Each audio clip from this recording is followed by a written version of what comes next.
Bab 12. Kemanakah Jeff?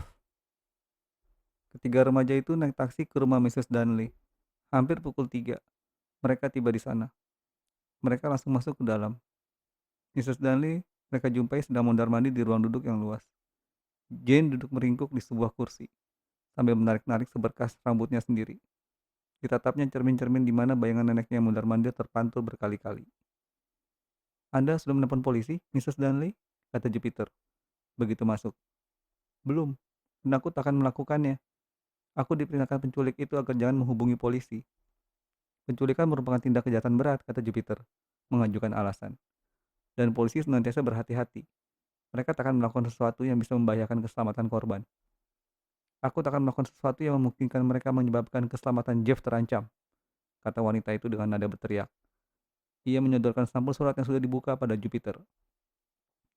Remaja itu mengeluarkan surat yang hanya terdiri dari selembar kertas, lalu membaca isinya dengan cepat. Setelah itu membacanya untuk yang lain-lainnya. Mrs. Dunley, cucu Anda ada di tangan saya. Jangan meragukannya, dan jangan menelpon polisi. Cucu Anda sendiri yang akan menelepon Anda. Ia akan menelepon hari ini juga untuk mengatakan apa yang harus Anda lakukan agar ia dibebaskan kembali. Saya harap Anda mau melakukan apa yang dikatakannya nanti. Saya bisa bertindak kejam, tapi jika itu saya lakukan, selalu karena ada alasan untuk berbuat begitu.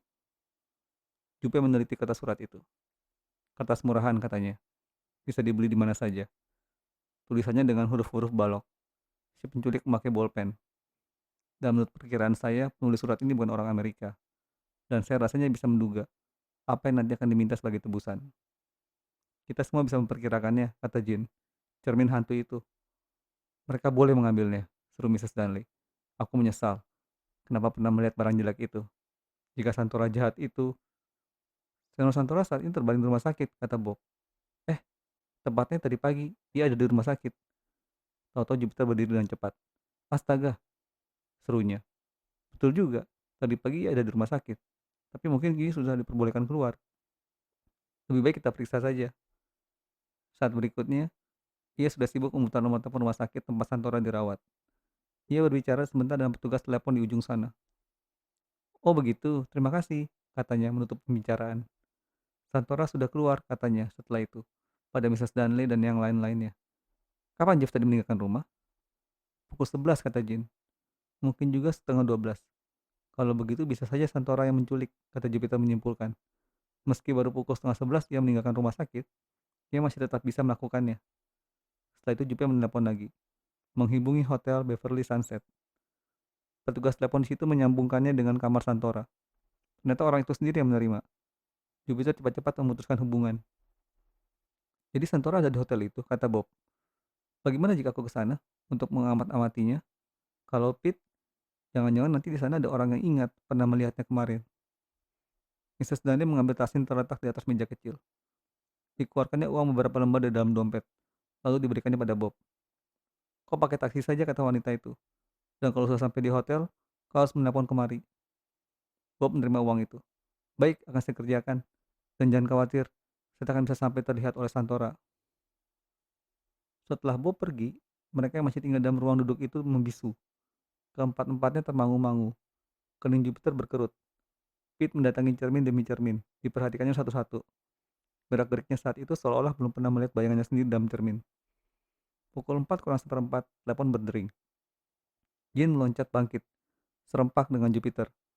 Mrs. Dunley bergegas mendatangi meja tempat pesawat itu, lalu mendekatkan gagangnya ke mulut. Ada apa? Katanya, suaranya serak. Setelah mendengarkan sejenak, ia mengatakan, terima kasih, lalu menaruh gagang pesawat itu ke tempatnya. Itu Bob, tanya Jupiter Jones. Betul. Ia mengatakan bahwa Santora sedang makan di restoran hotel.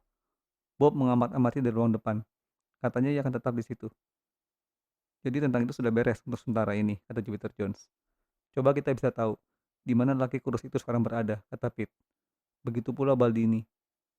Baldini? Kata Jin mengulangi nama itu. Siapa dia? Tukang sulap yang berasal dari Rufino, kata Jupiter menjelaskan. Dia itulah hantu kalian. Lagi-lagi orang dari negeri brengsek itu, keluh Mrs. Dunley. Aku menyesal sekarang, kenapa aku harus berurusan dengannya. Coba aku ini tidak pernah kenal dan Isabella Manolos. Pasti tidak mengalami musibah seperti sekarang ini. Saat itu, sekali lagi pesawat telepon berdering. Pasti ini yang kita tunggu-tunggu, kata Mrs. Darnley. Tiba-tiba sekujur tubuhnya gemetar. Telepon berdering lagi. Anda menerima, kata Jupiter. Saya akan ikut mendengarkan lewat pesawat sambungan yang di dapur. Ia bergegas ke dapur, di mana John Chen sedang mengelap perkakas makan. Sikapnya seperti biasa, tidak banyak bicara. Jupiter mengangkat gagang pesawat sambungan dari tempatnya di dekat oven. Ia melakukannya dengan sangat hati-hati, jangan sampai terdengar bunyi yang mencurigakan. Aku baik-baik saja, Nek. Jupiter masih sempat mendengar Jeff mengatakannya. Syukurlah, aku tidak bisa mengatakan di mana aku sekarang ini, kata Jeff lagi. Aku hanya disuruh mengatakan apa yang harus nenek lakukan. Hanya itu saja. Oke? Baiklah, katakan apa yang harus kulakukan. Nanti ku kerjakan. Di San Pedro ada sebuah gudang, kata Jeff. Letaknya di Ocean Boulevard. Di depannya ada papan nama dengan tulisan The Peckham Storage Company. Tapi di dalamnya tidak ada apa-apa. Jadi sebuah gudang kosong di Ocean Boulevard, San Pedro, kata Mrs. Dunley mengulangi. Sebentar, ku catat dulu. Cermin Chauffeur harus diantar ke sana, kata Jeff lagi. Panggil perusahaan ekspedisi atau truk atau siapa saja, suruh mereka mengambil cermin itu untuk dibawa ke gudang tadi. Kalau sudah, mereka harus langsung pergi dari sana. Cermin itu harus disandarkan ke tiang ada di sebelah belakang gudang. Dan sesudah itu mereka harus segera pergi. Oh ya, Nek. Apa, Jeff? Malam ini juga, pukul 7. Cermin itu harus sudah ada di sana. Baik, kata Mrs. Dunley.